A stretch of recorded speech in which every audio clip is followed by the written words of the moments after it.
Next topic, I just realized we forgot to discuss. I don't know if you want to have a contained discussion about social media dating and swiping. Do you want to get into that? Yeah. So social anxiety, specifically romantically, how that ties in with loneliness, how the anxiety that springs out of loneliness manifests in compulsive dating app use. Sure. This is a common problem that I'm seeing amongst my patients. Okay. Can we maybe add in there the effects of literally swiping through 150 people in a day? Yes. So, back when I was single and I was on dating apps, right? I noticed it was kind of almost turning me into a sociopath in a sense, because here I am swiping through 100 people, and I would start to just swipe left on girls that I would just be like, her eyebrows, like little details that really just, they're not significant in the grand scheme of things. Yes. But because you're seeing 150 people a day, now all of a sudden your baseline, your rubric for like what's an acceptable possible mate is just ridiculously out of touch with what's really going on out there. Yeah. So, well, there's so much to talk about as far as like dating apps and like the problems with it. Now, caveat, there's the other side of the coin. Dating apps, they have their positives, of course. We won't get into that right now, but let's talk about the problems. And what I tell with my patients, listen, we're here to talk about the problems, right? Yeah. You're talking to a shrink here. So the problem that arises out of having unlimited options and choices and swipes is that we start discriminating on such a strict rubric as to who is acceptable and good enough and worthy of our attention. That is a major problem.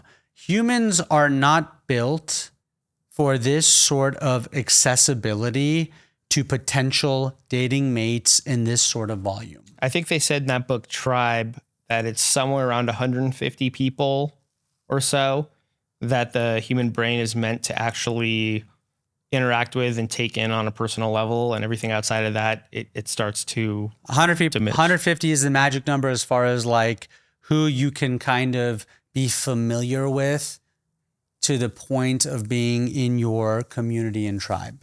Absolutely. And I think if you ask anybody just walking down the street, is it pathological or does it spring forth problems to be able to swipe through 100 people a day? The answer, of course, is yes. Now, this also this directly relates to a major problem that kids, people, adults have in their dating lives these days, is when they encounter some sort of conflict or problem or imperfection in the relationship or the other people, they, in their mind, think that, hey, I got 20 other matches I can go look at. I got 100 swipes a day I can go sift through. So why try to compromise or accept a fault or work through some sort of conflict with the person I'm dating when Mr. Perfect is just one swipe away? Yes. People are fickle in their relationships these days. Would you say that's a bad thing? Yes. Categorically. Bad. So maybe people should try to empathize, mentalize a little bit more. What would my advice be? Authentically interact with someone. A perfect relationship needs to be built.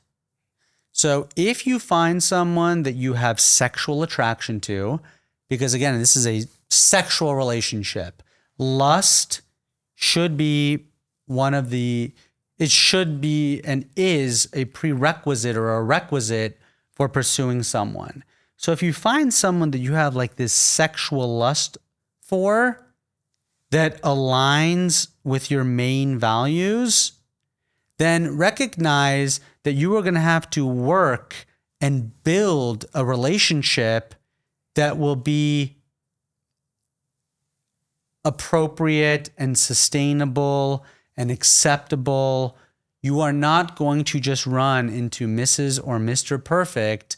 And that is something a lot of people these days are missing. Yes. And just to put a cap on that conversation, it reminds me of this talk I heard from Jordan Peterson where someone asked him, how do I know I found Mr. Right or Mrs. Right? Right. And he said the exact same thing. He said, and I really like this, and it's been true in my relationship as well with my wife, like first date, definitely like sexual tension. When she walked up, I was like, oh God, don't screw this up. Yes.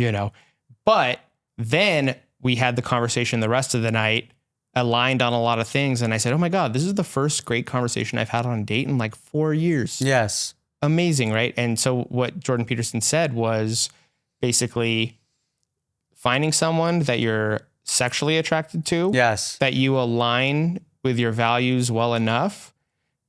Everything after that, it's not finding Mr. or Mrs. Right. It's building Mr. or Mrs. Right. It's all about the relationship you build.